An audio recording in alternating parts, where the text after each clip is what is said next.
Good morning, students. So, in today's class, we will study about the HRM environment. Okay. So, first we'll try to understand what is environment. Okay. Before going to the concept, let me tell you this particular topic, that is the environment of human resource management, was asked for 5 marks in the previous year. Okay. So, moving on further, the environment of a business refers to aggregate of conditions, events, and influences that surround and affect it. Okay, so all the surrounding of a particular business, it might be the social, it might be political, legal, so everything that is around the business is dynamic in nature. Okay, that is, it keeps on changing. So the changes in the environment also affects the HRM function. So what happens when you study the environment? Once when you study the environment, you can understand what are the changes occurring in the environment, on the basis of which we can formulate suitable HR policies or modify our HR practices. Okay, so it is very important. It is the duty of the HR manager to study the external environment. Okay, that is why it is important, because when he does environment scanning, that is when he studies the external and internal factors, he will become a proactive person. That is, he will become proactive rather than reactive. Okay, reactive is nothing but once when the problem has arisen, we are going to find the solution for that, whereas proactive is nothing but before the problem comes, we will find the solution for that. Okay, take for example, if we know that there is some changes taking place in the country, okay, say for example again demonetization is going to happen, at that time we will take the required measures. Okay, suppose if there is any legislation coming, any act is being passed relating to any companies and all, so it is what reactive. Okay, it is proactive, that is we are going to make the preparations before the things are going to happen. So by studying the environment, by studying, analyzing the business environment or the external and the internal environment, the HR manager will be helpful to solve or tackle the problems relating to the HR practices. So HRM environment consists of two factors. Okay, these are also called the factors affecting the HRM. One is the external environment, the other one is the internal environment. So your external environment involves economic factors, political or legal factors, social or socio-cultural factors, unions, professionalism, technological factors. So now we will see how these external environment factors, how these external factors affect the human resource management in a particular organization. So first one is your external environment, then economic factors. So it is the duty of the HR manager to study the economic forces and see what changes are coming. Okay, so it includes your suppliers, customers, competitors, globalization. So who is the supplier? Okay, who are the suppliers for a particular organization?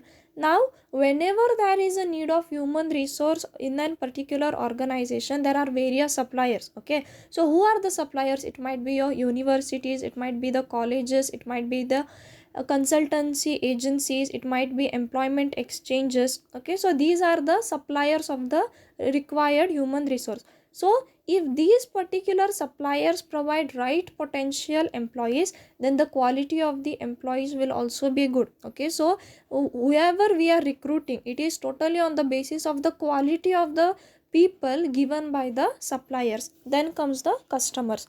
So as all of us are aware that customer is the king of the market. Okay, so whatever activities are performed by any company, okay, take the case of your Tata, Reliance, Wipro, any company, it is totally surrounded. Okay, whatever the activities they are doing, it is for the customers only. Okay, so here under this, the employees must focus on customer satisfaction. Okay, that is, customers want the value, that is the customers want good quality products for whatever money they are giving to the company.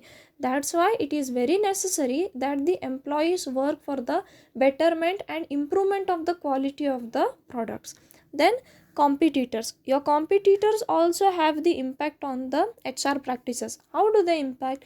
So we have to see, okay, as a HR manager, I have to see what are the strategies used by the competitors regarding HR. What kind of personnel are they hiring? Okay, what is the qualification that is required to work in the competitors firm? Okay, so we have to study that also.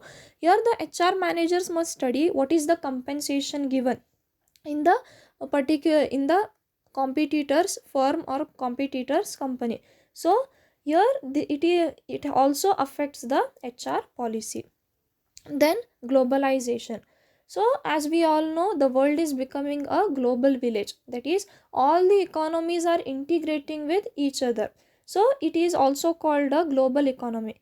Employee hiring, motivation, compensation must be done as per the global requirement. It has become a greater challenge, because now suppose if as a company, if I'm hiring the people, I have to hire, I have to motivate, I have to train them in such a way that they become qualified to go to compete with the global economy. Okay, not only with the local economy but also with the global. So whatever the trends are there in the global market, those are to be inculcated in the employees we are hiring. Okay, thus globalization also affects our HR practices. Then the second one is political and legal factors. So this covers all the political institutions on HRM department, to be specific. Okay, HR planning, recruitment, placement, selection, training, remuneration, termination are governed by constitutional provisions. Okay, so here without understanding the laws, without understanding the legislation, we cannot set HR policies. Okay, so we have to understand what is the state legislation, what is the central legislation, what are the rules required. So we have to understand, and then we have to formulate the HR policies.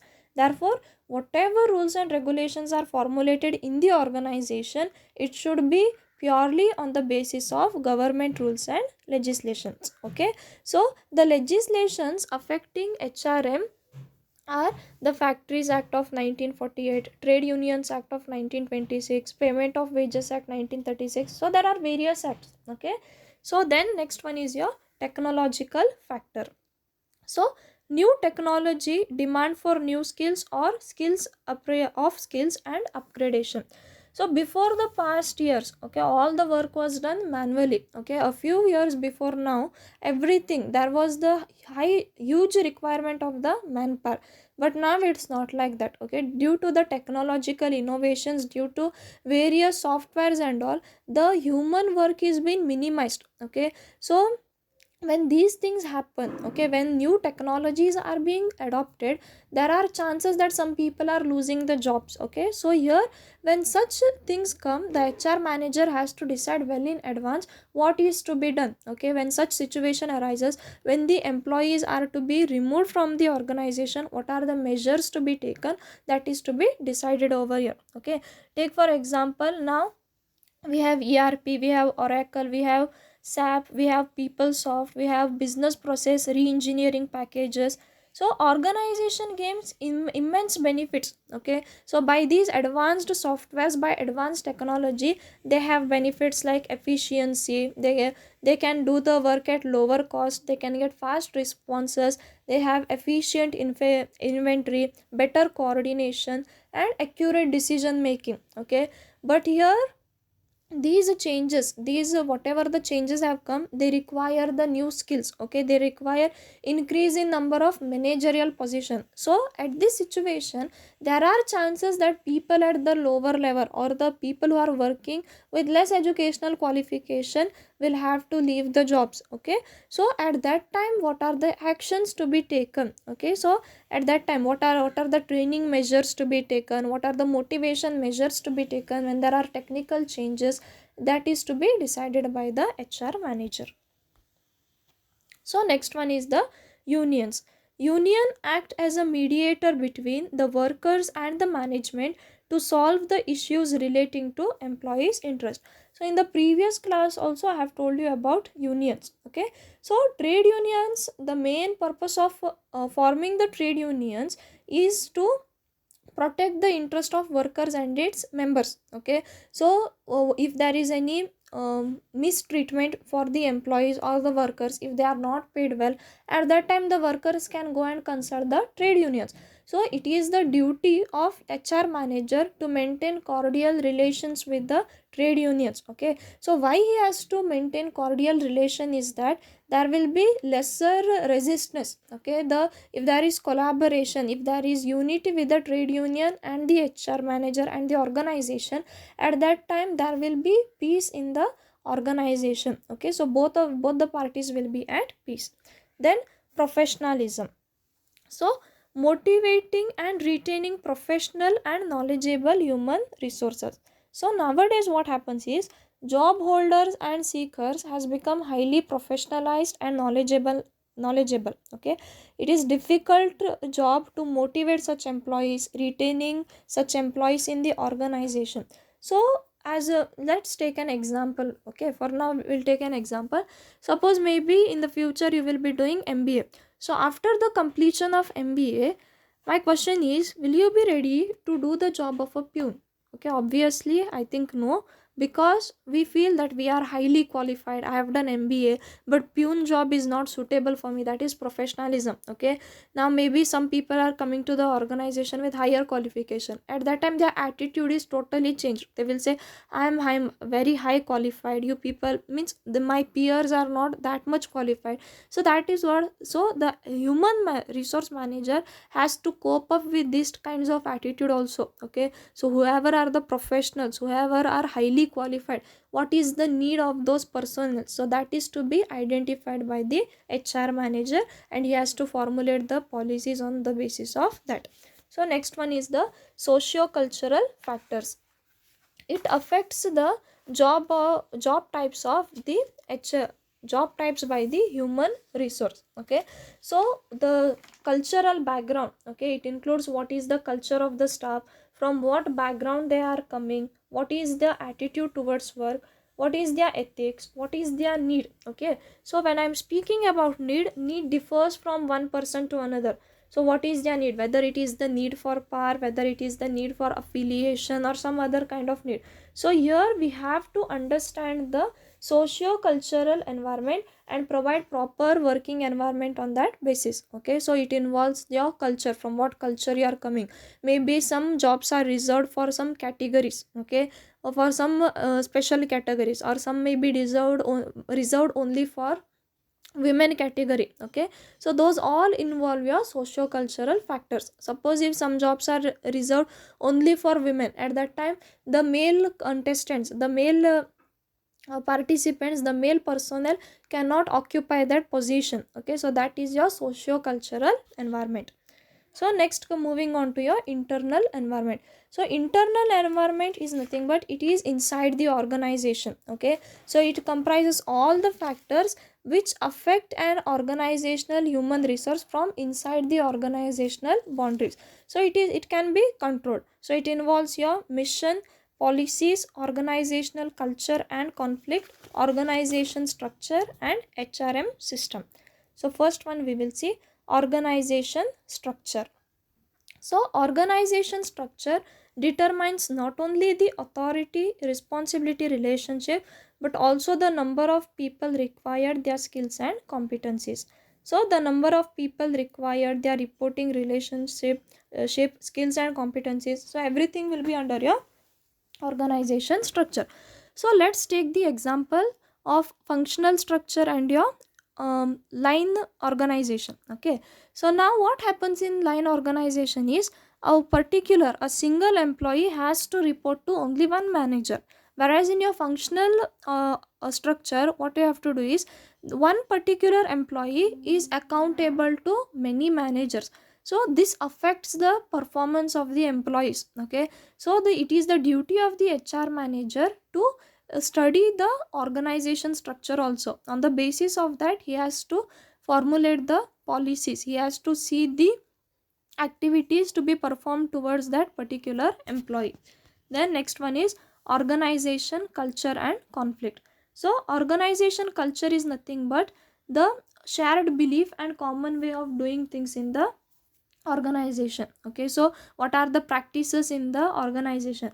So understanding the type of culture and prevails within a firm, okay, is very important in order to formulate appropriate HR policies. Suppose if the particular company is totally formal, okay, there is no informal communication, at that time he has to formulate the things on that culture only. Suppose if it is informal, he has to formulate the policies relating to that particular culture. So conflict is nothing but there is a conflict between organizational culture and employees attitude. Okay, the conflict arises because of personal goal versus organizational goal, leadership versus followership, rights versus duties, authorities versus responsibilities. So he has to see that the duties are assigned properly, so accountability and authority is being divided among the personnel rightly. Okay, so that there will be no conflict between the interest of the management as well as the employees. Then HR system. Development and performance of organization depends upon quality of personnel, and HRM system designed by the designed HRM system design the recruitment, selection, etc. Okay, so what is the overall HRM system we have to study here? Okay, the survival, development and performance of an organization depends heavily upon the quality of its personnel. So here we have to consider for particular points. Okay, so first one we will take recruitment, whether we are going for internal recruitment or external recruitment. See, if we are going for internal recruitment, the people who are recruiting, we are well versed with them. Okay, we know them very well, we know their efficiency. Whereas external, we have to give them training, we have to give them orientation, so everything will be new. So that also affects the HR practices. Then selection. So how we are going to select the people, whether you are going to select on merit basis or whether you are going to select on the experience basis. See, if you are going to select on merit basis, then what happens is, again, okay, you have to give them training, it will be a expense to you. Whereas if you go for experience basis, that particular candidate will be having experience along with him. Okay, so it is easy to make the task. Okay, so you have to think about it also. Then comes training. So what is the need for training, whether you are giving the training on a regular basis or whether you are giving training whenever the need arises. So you have to decide here. Suppose if you are giving regular training, it is good, but it sometimes we feel like, why are we giving the training, why are we incurring so much of cost by giving regular? But whenever need based training comes, so whenever the need arises, whenever we feel that the employees are not doing well, or whenever we feel that new technology has come, at that time we will give the need based training. Okay, next one, mission. Okay, so mission statement explains about overall goals of the organization which affects its operation to achieve the goal. Okay, so mission is nothing but it is the purpose for which the organization exists. Now take for example, there is a mission for our college also. Okay, so whatever the mission is there, all the entire organization, that is the entire staff, everything, everybody, okay, management, are striving to achieve that particular mission. Now take my mission for this particular subject. So my mission is to teach you people human resource management in a understandable manner. So now I cannot come and teach you some other subject. Okay, it's not that I'm coming and teaching you English, I'm not coming and teaching you Kannada in HRM. No, okay, that is not my mission. So I have to totally focus on my mission. That is what I am paid for. Okay, I am paid for teaching you this particular subject, not something else. Okay, so that is the thing. So the employees also have to focus on the mission and not on their personal goals. Okay, personal goals they have to keep it aside and they have to decide the mission. Suppose if the company is not having a mission, at that time it is hard for the employees to focus on what is to be achieved. Okay, if you don't know why are you studying, suppose now you people are here to do Bcom with the aim, okay, maybe in future you want to become a MBA aspirant, or maybe you want to become a company secretary, or maybe you want to become CA along with Bcom. So that is what your ambition. Suppose if you are not having mission, at that time you cannot study properly. In the same way, employees are also to be told with the mission for what they are doing, okay, why they are doing. We have to motivate them in such a way that they will do the things, they will perform the activities to achieve the mission of the organization. Then the last one is HR policies. So internal policies and procedures impact HR activities. Okay, so policies are nothing but these are the guide maps in the organization, okay, the manner in which objectives of the organization are to be achieved. Some of the important policies that influence the work of HR manager are to provide safe working conditions for employees. Okay, so how to give safety to the employees, to provide to promote promotional avenues, then to provide such compensation that encourage high level of performance. That is nothing but, see for example, okay, now in our college there will be internal exams. Suppose if you can't attend, what is the policy over there? You can go and consult the attendance committee, you can give them the letter, and then they will allow you to sit for the test again. Okay, that is what, that is the policy of the organization. In the same way, HR policy, suppose, see now in many companies they have these policies. Okay, suppose if you are joining with Bcom, okay, so suppose this year you have joined along with your Bcom degree, Bcom qualification in a particular organization.